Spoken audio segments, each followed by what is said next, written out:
Welcome to the Wrestling Related Podcast, where the topics are related to each other and or related to wrestling. We're related to each other. I'm Josh. Brother. Dustin.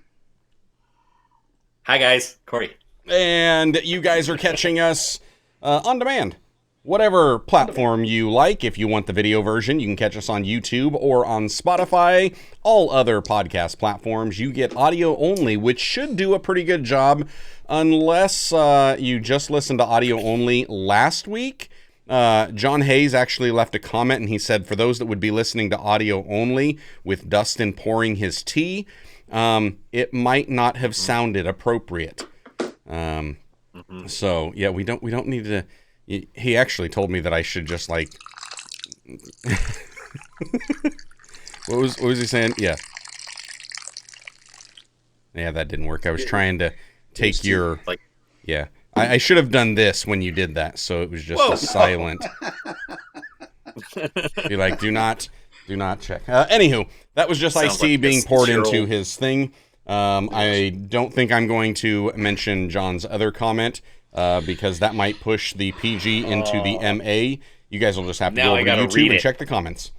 Hey, let's get straight into AEW.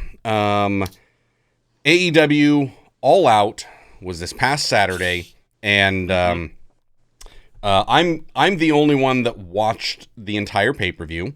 You guys, I'm sure, caught highlights, clips. I caught spoilers. The highlights. I caught spoilers, highlights, video, or not video, but photo package, recap, pretty much whatever you could find on social and condensed down into a 30-minute jam. Yeah. And I know so I nothing, know what happened. However, I don't see my title belt around here, so I'm assuming I didn't win.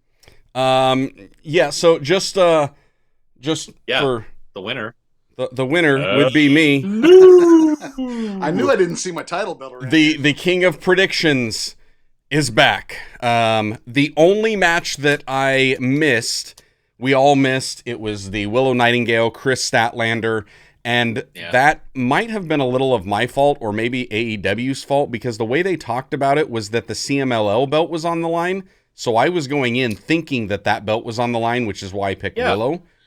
Yeah, we discussed it last week. But it wasn't on the line. I think they button hooked me because when I was listening, they talked about her being the CMLL champ. And I was like, oh, so no, she's definitely not going to. Yeah. And maybe they just mentioned, Willow Nightingale, the CML Women's Champion, taking on Kris Statlander in a Chicago street fight. And I just assumed that it was for the belt. Had I known it was not for the title, then no. I mean, I think all of us would have still picked Kris Statlander. Switched. Yeah. Because it's just like, no. But that was the only one. I don't know, maybe. That was the only one really missed on that. It was, hey, I don't know. I saw somebody on X that was talking about the All In, All Out pay-per-view. One of the things that I'm not quite a big fan of how they're doing this is because they're so close together. Next year will be a little bit different because there's a stretch, but the last couple years with All In and All Out so close together, it's hard to get enough build-up going into All Out. But I watched the matches of All Out, and the quality of the matches are on par, if not better, than what All In gives us. Really? And it's just like the actual quality of the in-ring matches is good. And I think that if they had more build-up, it would actually be better. How was the crowd? Oh, the crowd was hot. Yeah. Okay. I don't know what the attendance was. The crowd was hot. They were into it. This was a pay-per-view that, looking back on it, and another comment, and we'll get into this briefly. I think we need a whole nother episode talking about this as well. But somebody had asked, who is this pay-per-view for? I think it's for the sickos. Like, it's for the sickos. I think it was Simon Miller that I think he said that he believed in just the unsanctioned match between Swerve and Hangman. He counted 10 different felonies. So, and that goes with the other 4 that Hangman did on Wednesday. on Dynamite just leading up to it with like With arson Fire to the house. and public endangerment and destruction of private property. It's like, I think the pay-per-view was definitely for the sickos. It was for people that are on a watch list. Yes. that might be, which should say something about me because I rather enjoyed the pay-per-view. Probably why we didn't watch it. Yeah, the way we were raised. I mean, kind of like wee. Yeah. It was interesting. The matches were all good. Even the one that I was probably the least excited to see, that had the least build-up, was Mercedes Moné versus Hikaru Shida.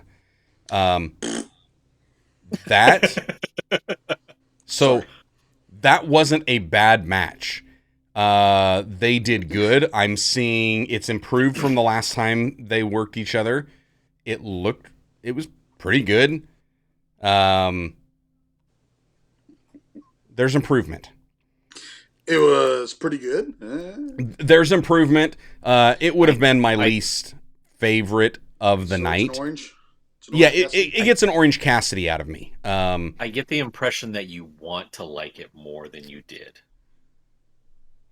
There was nothing in it that made me look at it and be like, oh, this is just garbage. Where I've seen other matches that do that. It was just one that it was like, it was good. It just, I mean, it wasn't bad. Not memorable. It's fine. Fine. Again, my least favorite moment is when she does that stupid little money maker or whatever she wants to call it. I don't know. I just don't like that finisher. But hey, they were throwing shots and they were laying them in. And I was beginning to think they're going to walk away bruised from this. As hard as they were laying in forearms and punches, it looked pretty brutal. But yeah, they did a good job. I did enjoy the pay-per-view. Quick little kind of rundown. Will Ospreay versus Pac. Everything that's going to be a great one anyway. Everything that you would expect and then some. Good. Oh, it was all sorts of good to see. Pac hit, like, he did a German on the apron, and Will Ospreay took a very high bump, and it looked like it knocked him out because he landed almost directly on his cranium. And then right then, shortly after, he hits a Poison Rana right there on the apron again. So it's like two different head bumps, and I'm like, this guy, why? Apparently it's for the sickos. I said I got 6 months. Let's go. Yeah, it's because Kenny Omega wasn't there. Somebody had to. Somebody's got to take them. And then they're finishing. Where is Karen? I don't know. I think he's still kind of healing up. Because he had that diverticulitis, if I remember right, that had kind of flared up. And he came back because they kind of asked him to come back, and he wasn't quite ready to come back. He wasn't ready. It was premature. So he came back, and he's still kind of struggling. But yeah, that was a great match. The finish was awesome. It was one of those sequences, a super Poison Rana from the top turnbuckle that Will Ospreay lands on his feet and then runs and hits a hidden blade and turns Pac inside out doing a tilt-a-whirl bump. And it was just like, wow. Dude, like it was, they pulled out all the stops and it was just so fun to watch. Really got a kick out of that. MJF versus Daniel Garcia. Yeah. Even going back to Wednesday, like I kind of liked the build-up they did on Wednesday on Dynamite, where it was mostly just promo stuff and a little bit of brawling in there. Right. But anytime you can get MJF on the mic, it's so fun. Because he's good. Some of Daniel Garcia's insults were kind of weak, but MJF got him through it. Go ahead. But it was MJF's response.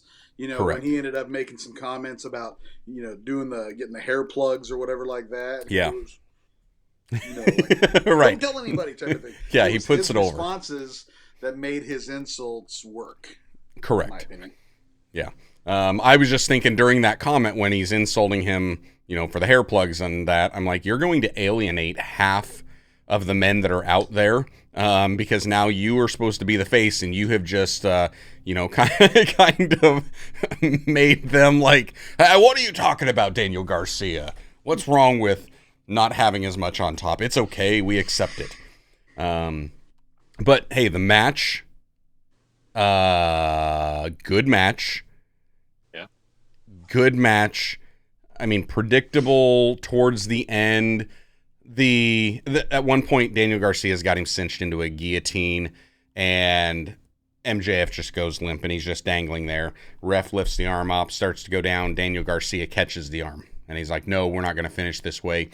Puts him in and does a jumping pile driver, and it was like, it's over. But he winds up kicking out. It was just like, and the worst part about it is that jumping pile driver, from one of the angles that you look at it, it looked like there was the same amount of head clearance that Steve Austin had when Owen Hart gave him that pile driver. And it was just like, this is not healthy. And he took it straight up and kind of like crumpled off to the side. And I'm like, no, especially after we come off of Will Ospreay saying, I'm not going to do the Tiger driver because that, that's too dangerous. And then we see this jumping pile driver. Nope. Young Bucks. Sickos. Or not, that was the next one. At the end of it. But the MJF ending. MJF ending afterwards, it's good. MJF, gets advantage of him, does the low blow. He winds up getting his arm raised, goes to shake Daniel Garcia's hand. Daniel Garcia kicks him in the pills instead, and then takes him up to the turnbuckle and does a turnbuckle pile driver. Like, picks him up and jumps backwards and hits a pile driver from there. And it was like, okay, I think they're still building something up. As good as the in-ring match was, I'm okay with this feud going a little bit. I was kind of wondering what they were going to do with MJF. So you're saying not tonight. You're saying Statlander won. Statlander won. Ospreay won. MJF won. Yep, and MJF won. Okay. Yeah. Let's touch base on a spot that Josh and I met up yesterday and at a family event, and we talked very briefly about our opinions of the show. So I gave me the opportunity to kind of temper my reaction for the reaction video. Yeah. But there was a spot in there that was a missed opportunity, a one opportunity to have a finish in there. Josh wants to talk about it. You saw it? The one spot in the Statlander and Nightingale? Oh, yeah. The one spot in the Statlander. Oh, I can't even believe I forgot that. Chicago Street Fight. Bringing out all the toys. Statlander brings out the thumbtacks. And then, goes to give Willow a Yakuza kick into it, and Willow, backs up, sidesteps, and swings her foot. So Stat did the splits onto the thumbtacks. It was just... Right? The mommy daddy button? Oh, it was all up in on the thighs, and... Oh, yeah. Up in there. Yeah, correct. I'm tapping. Well, correct. But that was not the finish. That wasn't the finish. It was a missed opportunity that, like Josh was saying. Josh had an idea. What I would have loved, instead of swatting it, she should have caught it, looked down at the tacks, and then took a step back and pulled her into it. So it's more of a, instead of it being an escape, it's more of a reversal counter type move. Right. And then I was saying at that point, then just put your hands on her shoulders and then just lean into it and let her tap from that. Yeah, and tap on that that. That'd have been good. It was still. It was really good. Yeah. That was something I've never seen.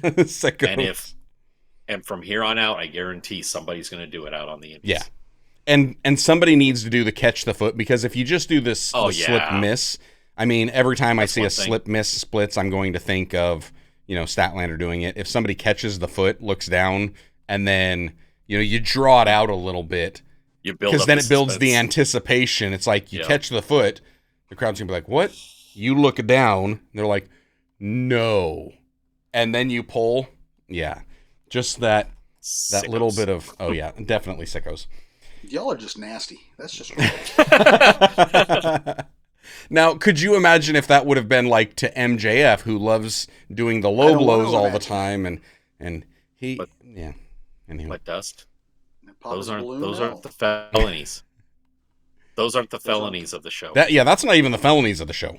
And we'll save the felonies. We'll go into let's go do the four-way: Kazuchika, Okada, Mark Briscoe, Orange Cassidy, Konosuke, Takeshita. You guys were picking Takeshita. That was one that got added in.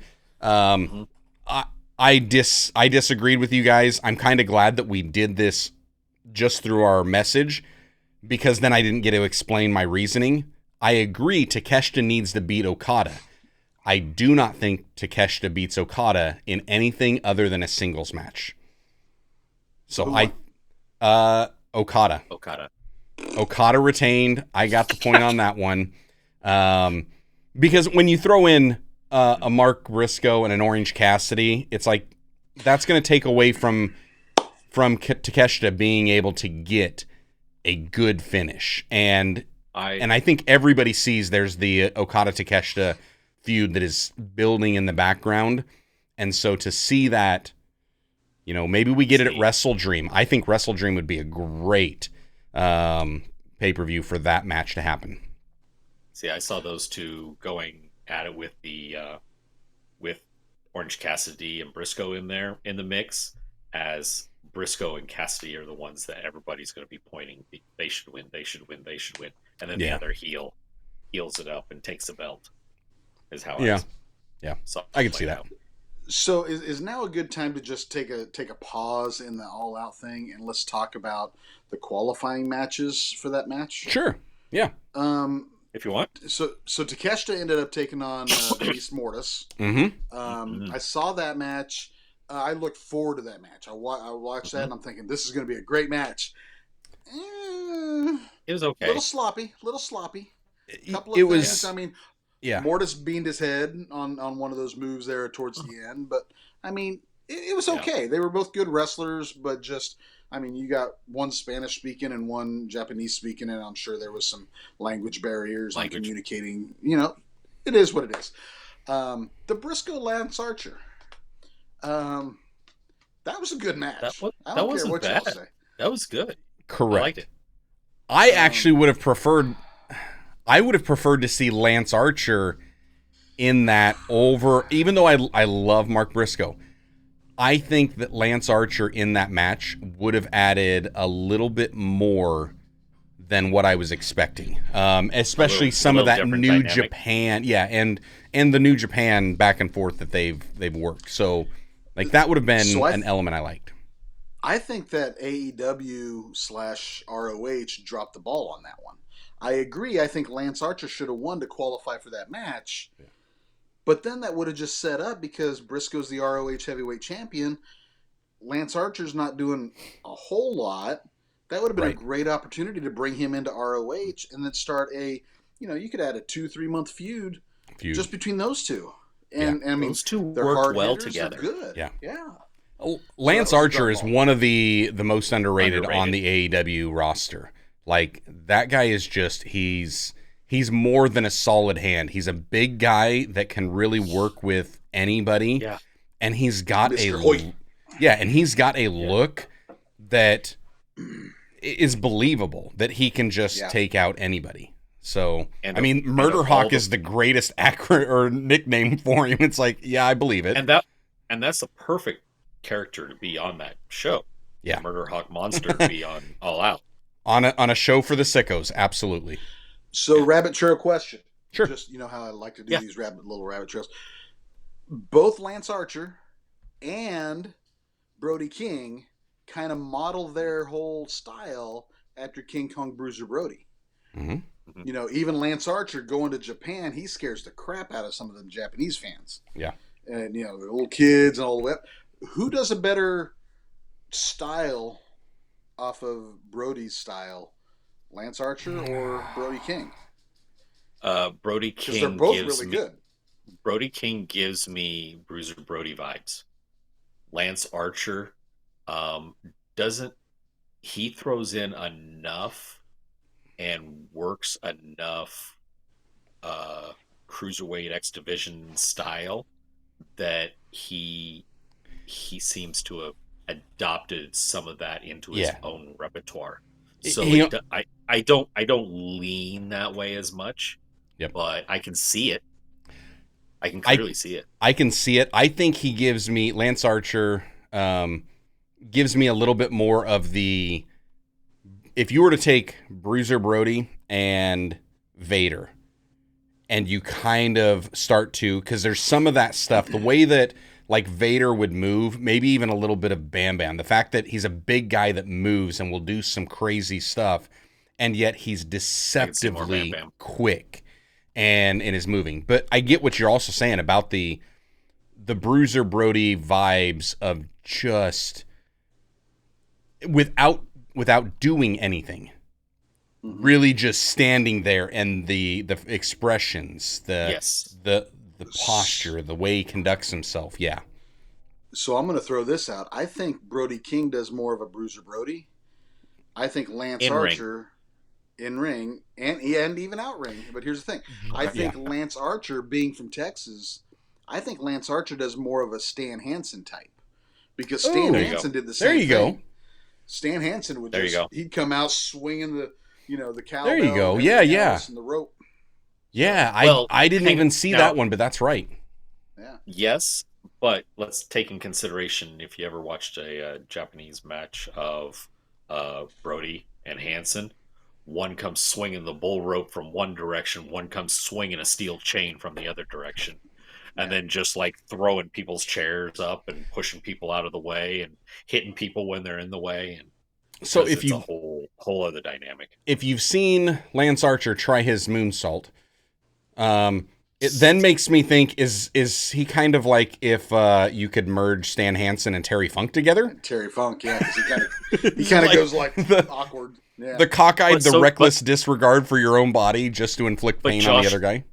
But Josh mentioned Bam Bam earlier, and Bam, that's more the size Bam and Bam. speed. Yeah, Bam Bam had the crooked moonsault too, and he had the crooked moonsault. Yeah, not as bad as Terry Funk's. Terry Funk's is cattywampus. Yeah, Dustin knows something about a cattywampus moonsault. I did it once, one time. I am the table. One time it went cattywampus. The rest of the time you did it. Yeah, this is true. I only need horse in the head once. Yep. It only needed to be once. Yeah, I know. Young Bucks versus Blackpool Combat Club was another match that was on there. We all got that right. It was Young Bucks winning that one. Good match. Predictable finish. I didn't really it was a really good match. It was one that the only thing that was missing from that match was the build-up, the story in it. And it's the biggest thing that is missing in AEW's tag division right now. The only real tag team storyline they've got going on is really between FTR and the Acclaimed. And it's like, there needs to be something. They need a storyline, especially with the Bucks that's going on. I don't care who they throw in there. If they wanted to do, 2 members of Blackpool Combat Club to come in and have that storyline, great.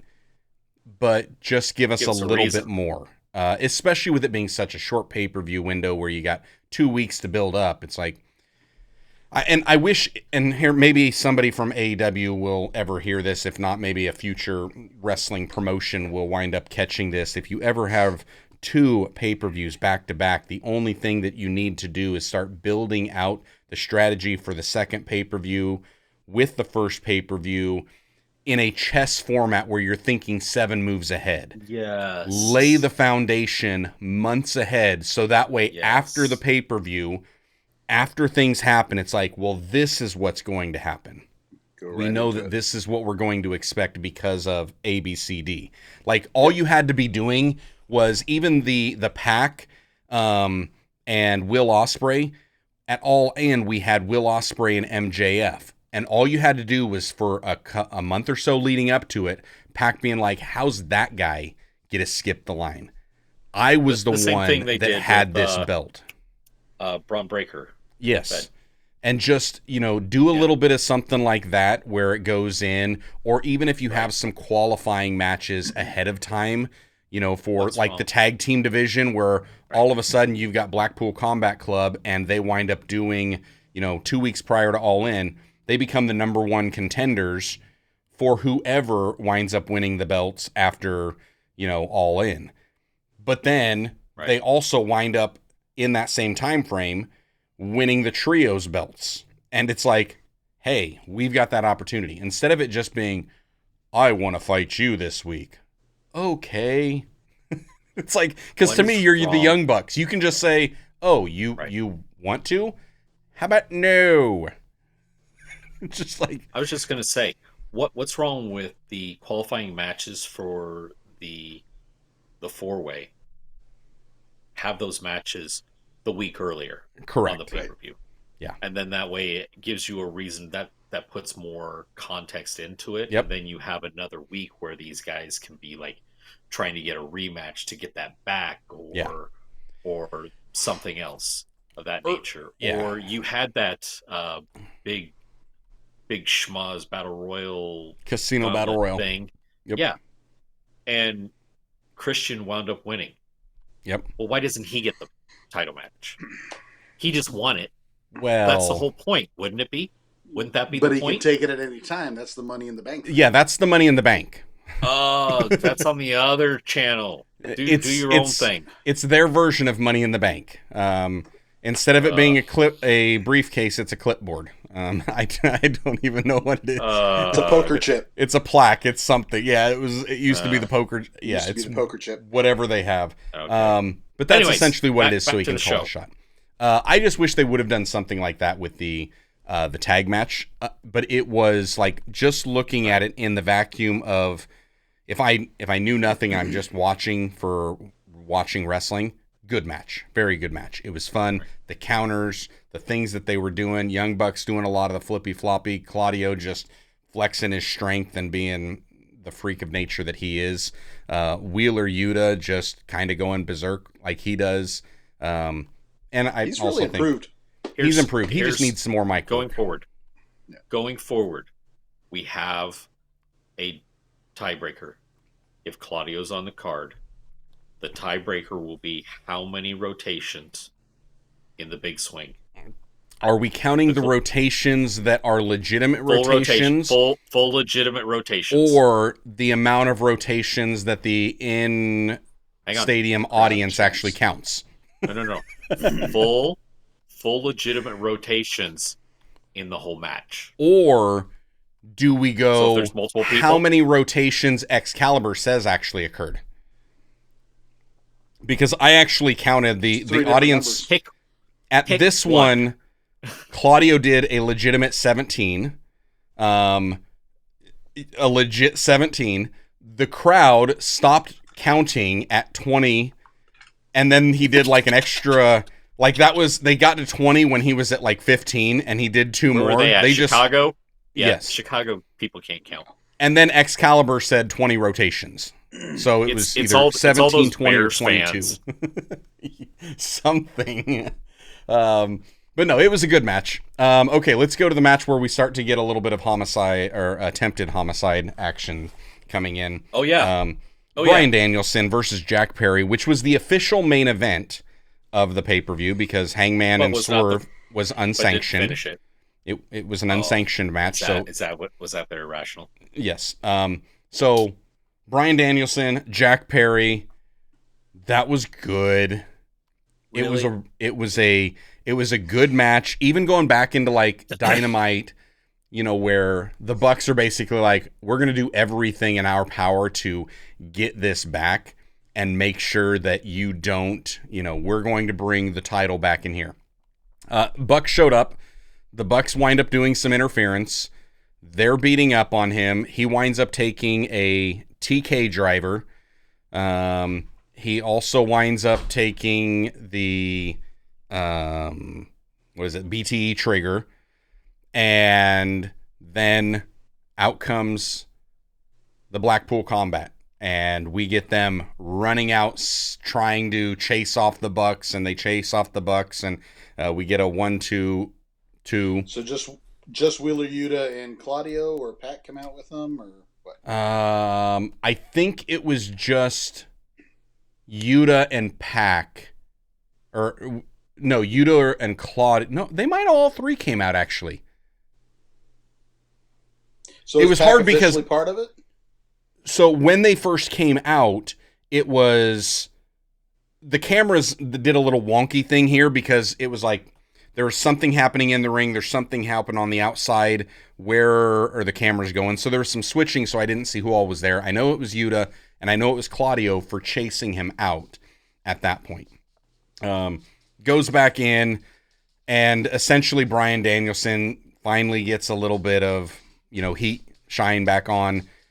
Just starts stomping Jack Perry in the face, keeps stomping him in the face, hits him with the psycho knee, gets ready to go pin, and then looks at him and backs up, and he gets ready for a second psycho knee, and Jack Perry just gets up, and he does his little holding himself out, and just eats another psycho knee, and just ate it. 1, 2, 3, he wins. Here come, yeah, he eats it. Comes in, the Blackpool Combat, Wheeler Yuta, Claudio, they're in. Here comes Pac, he comes in. Jon Moxley's coming out and holding up his hands, raising his hands. Good job, Bryan, you got it. And then they kind of start to separate, and Claudio pulls in Bryan Danielson and gives him a European uppercut. Claudio gives Bryan Danielson a European uppercut. Danielson bumps, sits straight up, and looks at him shocked like, why? What just happened?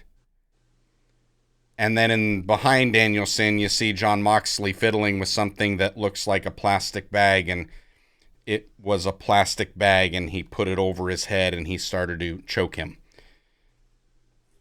And then Marina Shafir runs in and kicks Bryce, the referee, in the face and knocks him out of the ring. And while this is all happening, Pac is holding Wheeler Yuta so he can't help Bryan, and Wheeler is practically crying. Why? Don't do this. And his voice is cracking, and excellent storytelling from Wheeler Yuta. Sickos. It was too much. A little much. It might have been a little much. Uncalled for. Yep, might have been a little much. I don't know where they're going with this. If what they wanted to do is turn the Blackpool Combat, or at least this new version of it, heel, and get me to make sure I'm tuning in on Wednesday night, you did a good job. Because now I want to watch Wednesday night and see what's going on and what the explanation is. I want to know. And it obviously feels like now Moxley is going to try to murder Bryan Danielson. So, because he tried, and that is definitely a felony. So it was like, Yep. It was, yeah. And of course the bag, it's around him. So as he's breathing, the bag is sucking into the face, and then he's exhaling and it's coming out, and it was a little, even for the sicko fans, it was still a little much to watch. Hey, Terry Funk did it back in the day is about the only thing I can say. And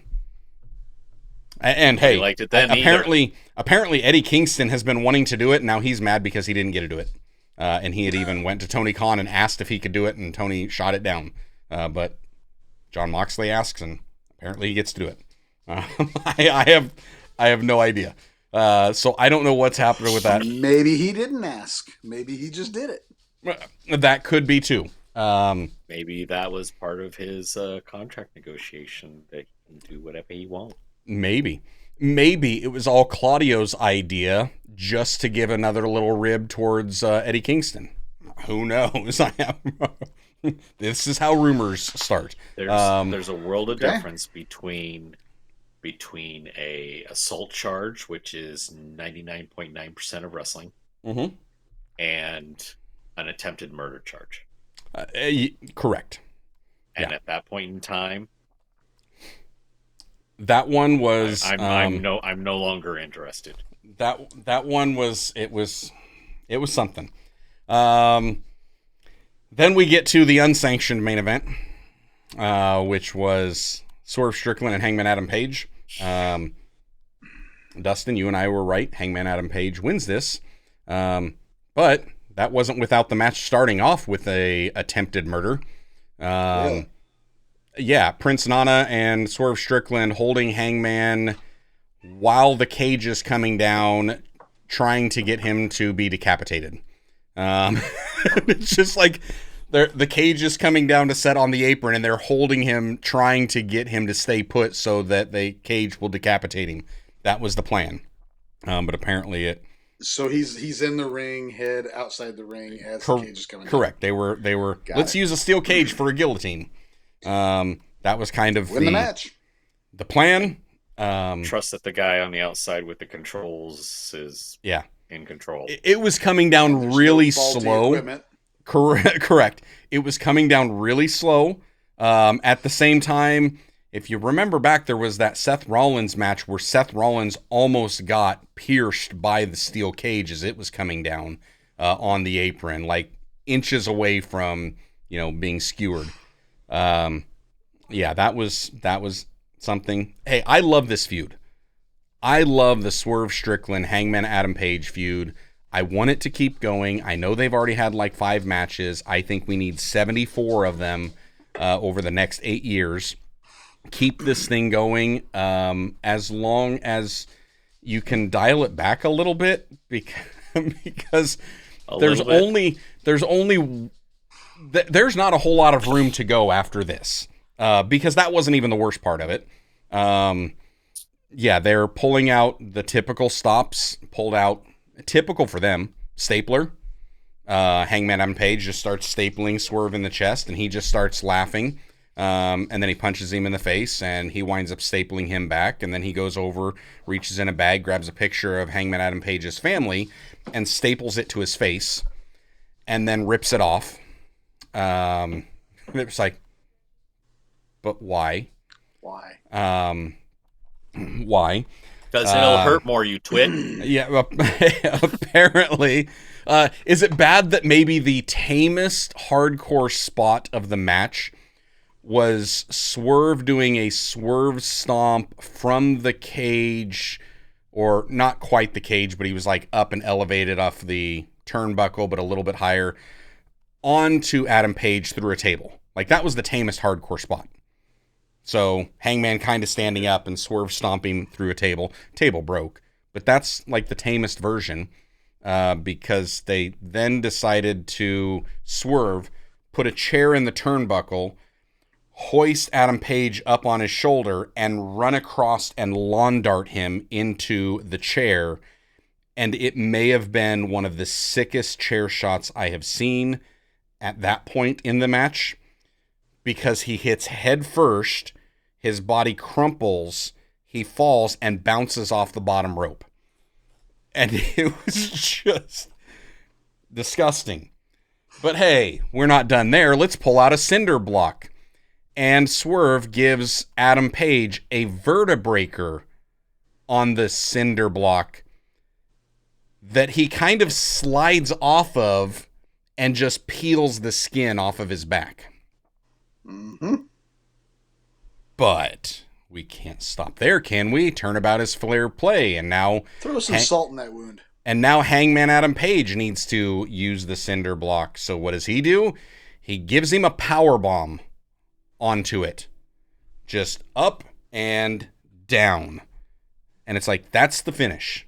That's the end of the match.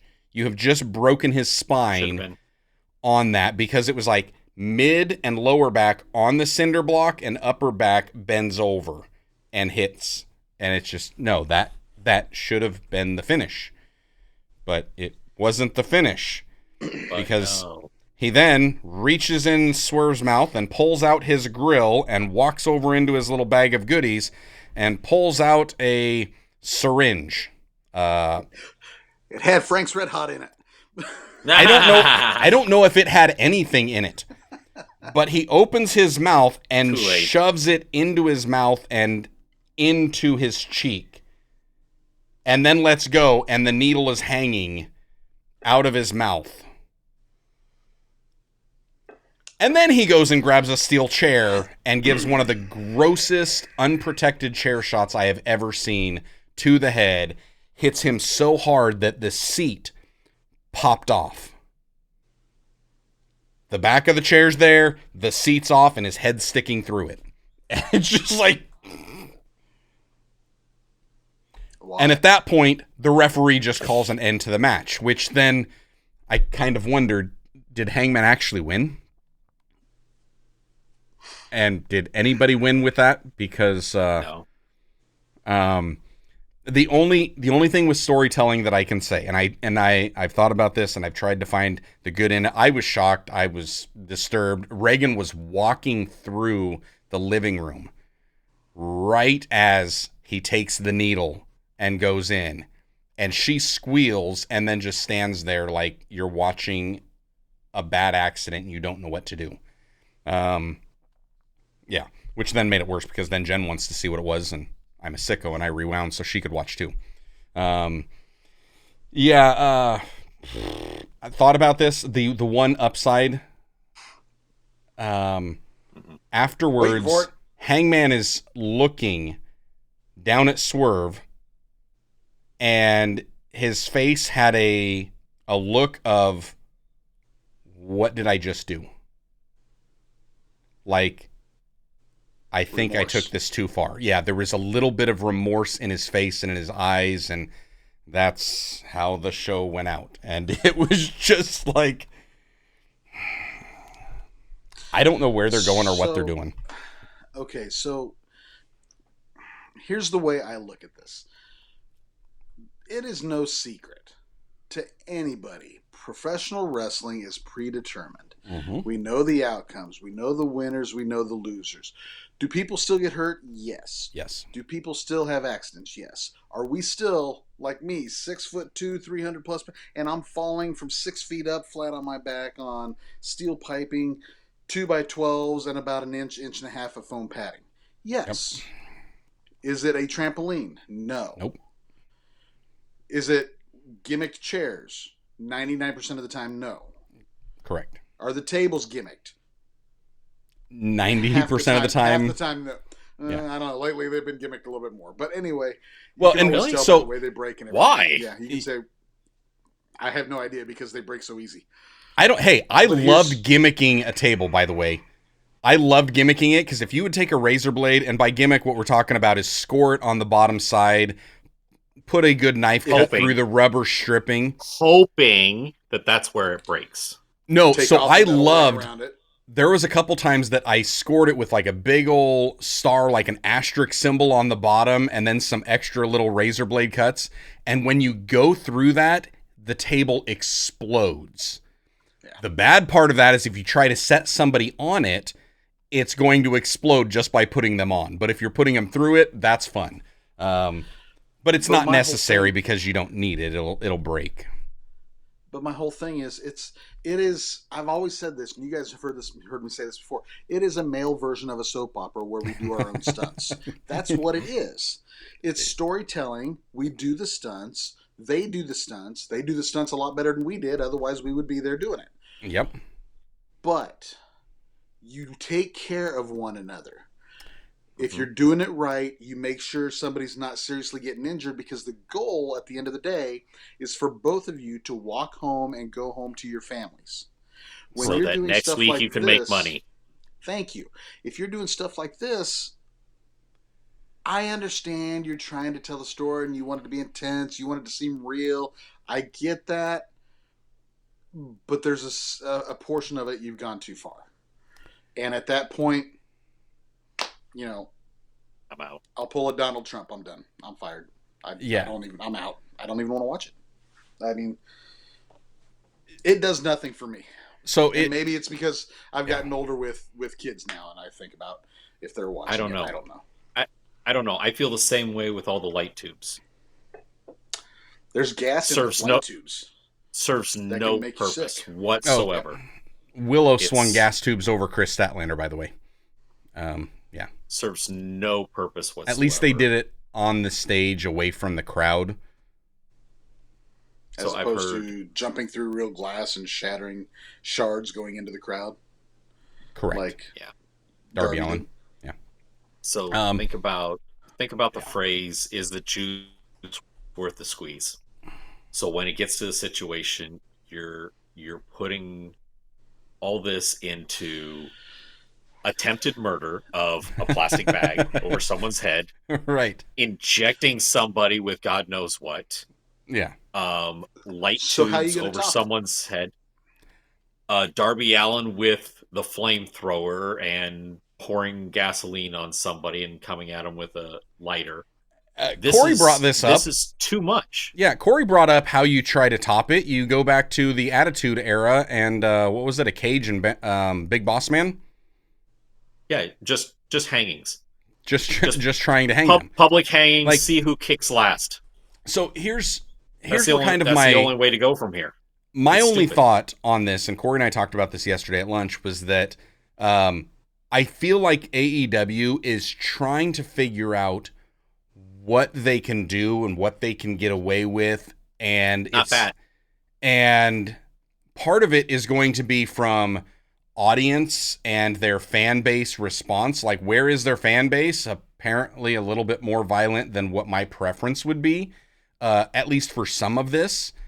You know, when I see the real glass, I see the hypodermic needles, I see the bag over the head. It's like unnecessary.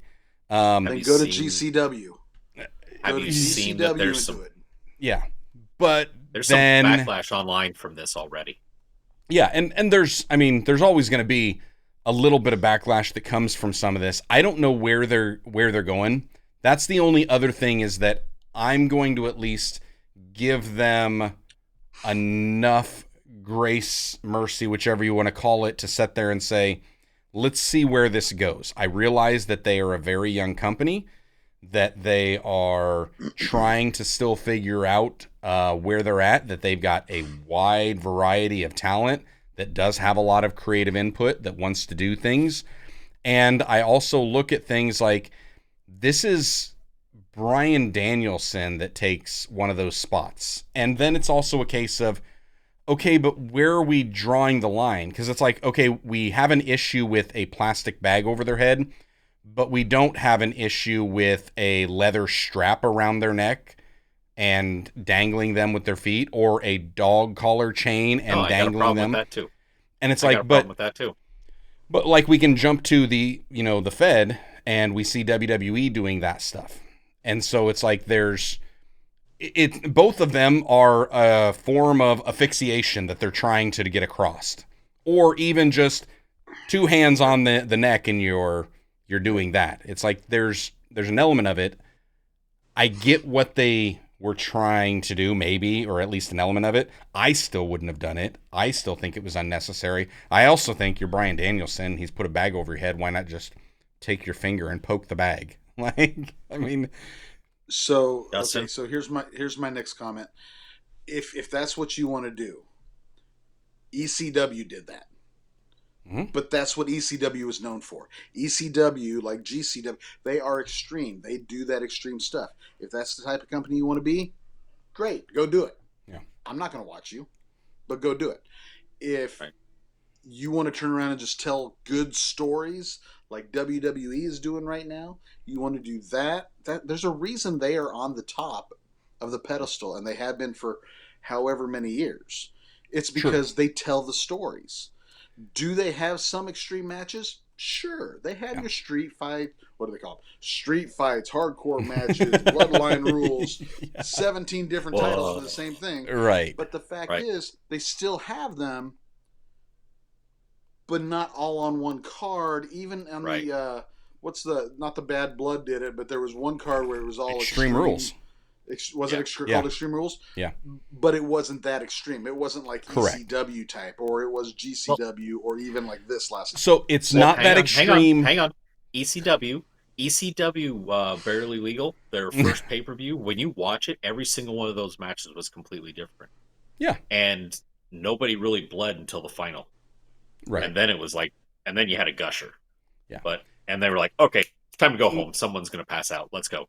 Yeah. Now to play AEW advocate with what your point is there, Dustin, it has taken WWE decades to get here, and they have done all of that stuff in the past.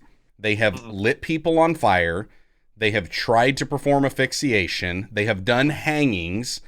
They have used almost every hardcore object that was at least usable and imaginable back in that day. They've had firearms, pew-pews, on television with break-ins. And so they did all of that, but they also realized at some point, oh, maybe we went a little too far. Now we need to dial it back. And Tony Khan, who everybody claims is such a student of the game and such a student of the product and such a big fan, he would know that they did this there. Did it work? Did they continue doing it? No. Might be a reason. But he's here's a businessman the flip side to know that. But hang on. Let me finish my thought. And also, he has hired so many veterans and so many people that have been in the business for so long that should know better. Forget the Bucks. Forget anybody else that wants to do the coolest, craziest. Let's just get some attention and see how many clicks and views we can get. But the people that have been there long enough to go, you know what? This will get you a little bit here, but this isn't the long term. Now the only and this was too much. The only flip side to that is that when WWE did it and dialed it back because it was too much, they were doing that on cable television, that as long as you had a cable subscription, you could watch it. Didn't matter. AEW has been reserving that extreme stuff for the pay-per-views. They've dialed back some of the extreme on television. Like the last one that was really shocking was probably that women's street fight match with like Ty Mello, where that one was just like they had the bloodbath. Well, sure, but they also had that one double cage gimmick with let's wrap the guy's bare leg with barbed wire and let him start doing leg drops and they've done and the whole nine, and that's the one that ended with, here, I'm going to cover you with gasoline and we're going to come at you with a lighter. But that was a pay-per-view. No, that was a Wednesday night. That was Wednesday night. That was the unprotected chair shot while he's chained up against the cage. That was blood and guts. Yeah. So here's the last thing I'm going to say on this. Yeah. Here's the last thing I'm going to say on this. And this is this. Y'all are going to think might be a little hypocritical, but here's the deal. Final thoughts. Do I agree with it? No, because I wouldn't, like Josh said, I would never do it. Right. It would not be something. It's not my taste. Correct. Well, the bottom line is this. It's a remote control. If you don't like it, skip it. Yep. If you don't want to watch turn the channel. Knowing that there's an unsanctioned match between Swerve Strickland and Hangman Page where they have stapled stuff to people's cheeks and stuff, you know it's going to happen. Yeah. Don't buy it. If it went this far and they have another match, which they're bound to have. Oh, you didn't know? You know where it could go. You do not have to watch. You can turn the channel. And that's the thing. To paraphrase Stone Cold Steve Austin, the bottom line is, if the pay-per-view money starts dropping because that's what you're doing, the company's going to change what they're putting on pay-per-view. Correct. Money talks. So, yep. And that's the big thing that WWE did find out over the years. When they pushed it too far, they received enough backlash. And this was really pre-internet too. So that's the other thing. It's like, okay, people say on the internet one thing, but then they go and do another. Like we say, we don't want to support, products that are made with petroleum, and yet they're not making their own clothing. It's like if you can say one thing online, but then where does the money actually talk? And that's the thing. The WWE saw that. They had advertisers that were making threats, that were starting to pull out. I'm sure they saw some of their pay-per-view buys lowering, and they're like, oh, we need to change things up a little bit. It's one of the big reasons they went to the PG era, was because people were turning it off, and they're like, no, it was, us. And it's like, we've got kids. We're not going to watch we're not watching Attitude Era wrestling with our children. Like, that's just not going to happen. Give us a product we can watch, like the product that we grew up with when we were kids. Go back to the comic book style, characters where at least it was kind of hokey, but it was still fun to watch. You don't have to give me, gobbledygooker anymore. But at the same time, I don't need my television laced with profanity. It's like, that's the kind of stuff that the money does. And you're spot on, Dustin. Like, that's what's really going to tell. AEW, Tony Khan will figure it out. If WBD, Warner Brothers Discovery, says, yeah, we're not doing that again, then they'll dial it back. If the advertisers say, we don't even want you showing images from that pay-per-view on TNT and TBS alongside our ads, then they'll start listening. Yep. I got 2 points.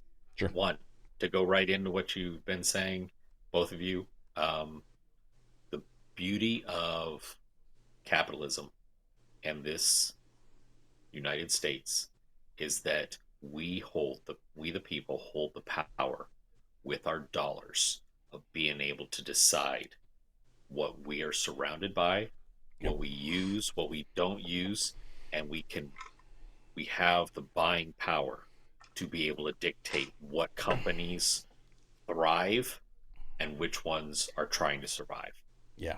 And we think we've proven that in the last couple of years with some different agendas and everybody going, no. Right. And completely changing the game on that end. However, the thing with this, my last thought is, when you do something like the syringe, the plastic bag, these are things that people who are not tough try and do because they cannot beat anybody. And by doing so, nobody comes out of that looking strong. Nobody comes out looking tough. And there's very little direction to go. So I'm curious as to where they're going from here. We'll see how long I can hang in there before I turn the channel. And they used to always say, "Don't try this at home," but we always did anyway. And the bad part about it is somebody's going to try something similar. Somebody will. And I know. There's going to be some negative outcome on that. And then the other thing is, the last thing it's taken years for somebody on, a big wrestling show to try a plastic bag again. I mean, thank you, Terry Funk, for putting the idea into all of these guys. Back in the day. Yeah, but it's like somebody will do it, and they'll try it. Hopefully no fans just watching it. Like, don't do this stuff. I mean, that should go without saying. But, this is obviously for the sickos. Yes, I now have to fully admit I might be one of the sickos. Thinking about it, I loved the Attitude Era. I loved watching ECW. And yes, when Johnny Knoxville and the crew of Jackass came out and did all those stunts, I watched it all. I even went to the movie theater and paid to watch the movies, even as disgusting as they were, just because there's some part of me that likes watching it. And it apparently is a sicko part of me. But this was like, that was tough. Well, Dustin's got a great point that someone out there is going to try this. There's a reason why car batteries have a thing on there, do not drink the fluid. Because somebody has done it. Hair dryers do not use while in water. And apparently, this needs to be stated for the Tide Pod generation. Don't try this at home. Don't need those. So the last thing I want to say is, and this is a whole new topic too, and we're going to have to talk about this when that time comes, is at this point when the WWE, who is soon to be off of the USA Network for Raw, and they are going to be on Netflix, where there is no commercials. There is nobody paying to see what you are doing. How far are they going to go? You know, it's going to be I guarantee language is coming back. They're already playing with it. Yep. They're already playing with a little bit of blood here and there. It's going to come back. So how extreme are they going to get? I have don't no think it's idea. Gonna be that extreme, but I think they're going to push the limits. I have no idea, because they have people on their roster that want to do that. And I know this because Jon Moxley and Swerve Strickland were on their roster. Bryan Danielson was on their roster. And there are a lot of those guys that have worked in the GCWs and the PWGs and the IWA Mid-South. Like, they worked them. They did those shows. Get it. Matt Cardona said he wants to retire from the WWE, but under the name of Matt Cardona, not Zack Right. Ryder. Yeah, and what, as the Deathmatch King, to see a death match in WWE? Hey, is it possible? Possible. Don't know. This new TKO WWE, it's almost like they're a new company that is really starting to test the waters themselves, and there are times that they're even dabbling a little bit here and there. Well, and you go back to UFC. UFC started, and there were no rules. Yep. When it started. I mean, I just saw the clip popped up the other day of that one young man getting nailed right between the legs over and over and over and over and over and over and over again. And it's just like, at that time, people bought it because they wanted to see it. It was like a bad car accident. It's like why people watch, I mean, no offense to anybody, it's why people watch NASCAR. You don't watch it to watch the car go around in loops over and over and over. You watch for the wrecks. It's why we watch NFL. We watch the NFL to see the hard hits. We want to see somebody just get nailed and laid out. That's why I'm watching the WNBA right now. You know, Caitlin Clark's getting hockey checked every single game. Yep. So, I mean, I don't want to see anybody get hurt. I just want to see the hard hit. It's like, I don't mind seeing a car wreck as long as I know everybody comes out okay. Like, I'll watch Fail Army on YouTube because everybody is supposed to be okay from all of those videos. Otherwise, YouTube just takes it down if people were seriously injured. So it's like there's that line that as humans we push and go to. I don't know where this ends. Hopefully, with everybody being able to walk home healthy to their families and surviving. So I have one more question for you, Josh. Sure. Knowing what I've said, knowing how I feel about it, well, congratulations. Would you, if you were me in my shoes, go ahead and go back and buy it and watch it over? If I were you, I don't know. If I were you, I don't know. If I were me, yes, I would. I mean, I rewound it and watched it a second time with my wife just so she could see that one spot. From what you said, there's only really one, maybe two matches, and I'd cut the second one short. Yeah, I'd like to see the Jack Perry, Bryan Danielson stop when BCC comes out, and I want to see the Ospreay Pac match. That's the only two I really had any desire to see. Yeah, those are good. MJF Garcia was good, and even the four-way, the tag match. The tag. I mean, really, the whole match was pretty good. The worst match on it was Mercedes Moné and Hikaru Shida. And that's the one that I would give a Orange Cassidy. The rest, I would give hacksaws and a couple, and the Pac Ospreay. It's a double hacksaw. 2 hacksaws? Yeah. So, knowing that AEW charges $50, is it worth $50 to go back and watch? For you? Or wait and pick up Max. I already got Max. When they wind up getting their deal and put all the pay-per-views on there. I'll be patient. I ain't gonna get it. I don't know. Maybe what you just do is you hop on like Instagram or TikTok and you find or even maybe Twitter still got them, or X has got some of the clips, and you might be able to see a little bit of it and figure out, do I want to or not? Or wait until Wednesday and see what they show there and see what they show. There you go. It's only see if it's, and maybe it's just, maybe it's just some of the people that are really having an issue with it are how Enzo Amore would say are SAWFT, and they're just a little soft. And maybe that's why they have such an issue with it.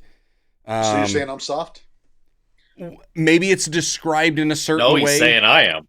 Maybe it's, I don't know. Maybe it's I think someone's getting a boot to the face. I'm saying maybe I am, because I'm the one that was like, I don't know if this is okay, and I don't know if I actually like this, and I'm kind of disturbed by it, and I Josh, wish he I feels didn't dirty see it. inside.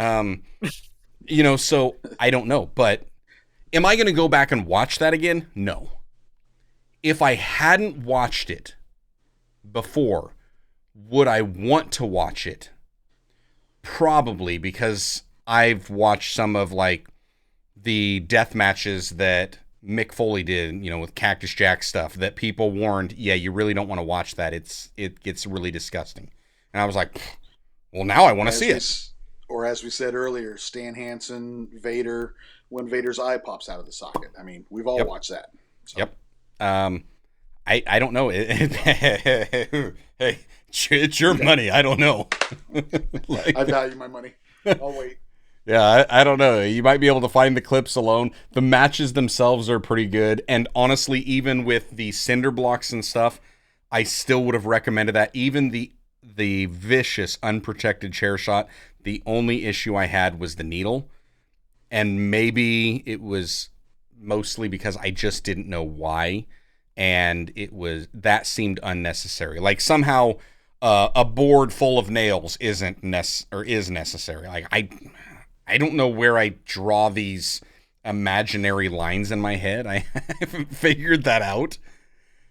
Maybe it's just because I've never seen it before. But it's like you think about the first time that you saw thumbtacks used in a match, and it was like the horror of that. The first time you see Mick Foley get Undertaker attempt homicide by chucking him off the steel cage. And it's like you see that and everything froze. And the whole pay-per-view stopped. Everybody's trying to get that moment. You're never going to get that moment. Yeah. Make your own moment. Hey, they tried to make a moment. Shocking. They got people talking. Like, I don't know. They got people canceling subscriptions. Maybe they've got people saying there's no such thing as bad press.